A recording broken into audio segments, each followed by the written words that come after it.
Moving to a new country often means more than changing location. Degrees don't always transfer, experience is sometimes questioned, and progress can mean starting from scratch. Our special report this week explores navigating the sometimes demanding process of requalifying abroad. Arriving in a new country as a foreign-trained professional, job experience can be questioned, and what once felt like a clear career path at home can quickly turn into paperwork, exams, and months or even years of supervised practice.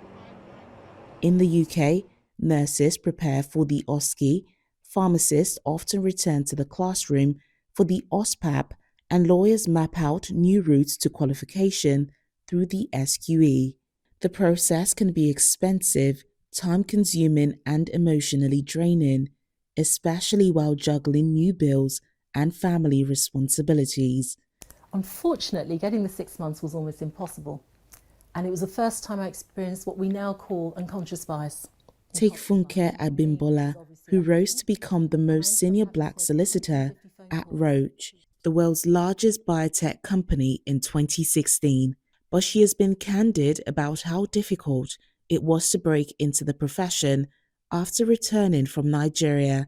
After completing the QLTT transfer test, she struggled to secure an entry-level role, describing how she had to contact large numbers of firms and in-house legal teams simply to get interviews. Today, she's widely recognized for advocating for diversity within the legal profession. I was very, very fortunate when the opportunity did come up to head up the legal team for the world's largest biotech company. The other thing that was good about the role was it's very, very close to where I live. So it meant it was a short drive, drop my son off at school, and I could still get into the office by 9 in the morning. I spent almost 7 years working for them, and I gradually got promoted until I left as General Counsel and Head of Financial Compliance. So my practice broadened tremendously beyond pure commercial and corporate practice to things like data protection, employment law, regulatory law. We got used to things like the Medicines Act, for example, and litigation management as well. The role I had with the organisation was a very visible role, and I became the most senior black lawyer working within that practice area in the UK.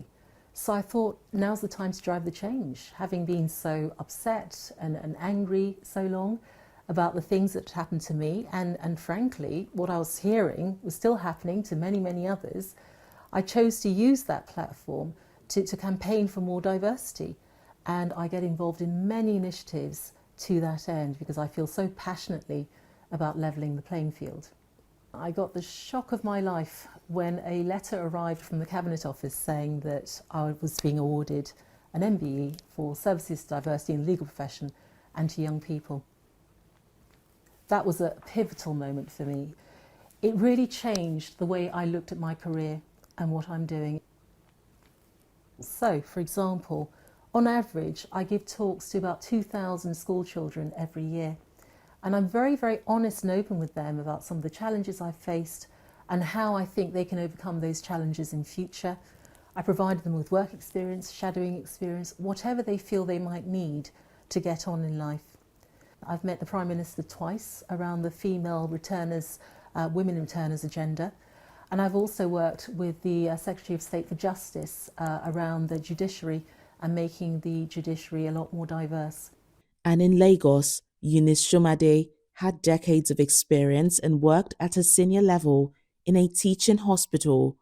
When she moved to the UK in 2022, she still had to learn a different system, meet new standards, and take the required exams to practice. She began by volunteering in a community hospital while studying for the OSCE and eventually returned to paid nursing work in Bradford. Doctors face their own transition too, including adapting to NHS culture and expectations. Dr. Victoria Ozidu, a Nigerian-trained doctor working in Manchester, has spoken publicly about the realities of relocating and adjusting to a new system. And beyond exams, there is the daily challenge of rebuilding confidence in a new workplace, learning unfamiliar protocols, and proving competence again, sometimes in the face of subtle bias or assumptions. For many, professional networks and diaspora communities become lifelines in the process. Support groups, mentorship circles, and peer led study networks now play a critical role in helping new arrivals navigate complex systems, share opportunities, and stay motivated through rejection and delay.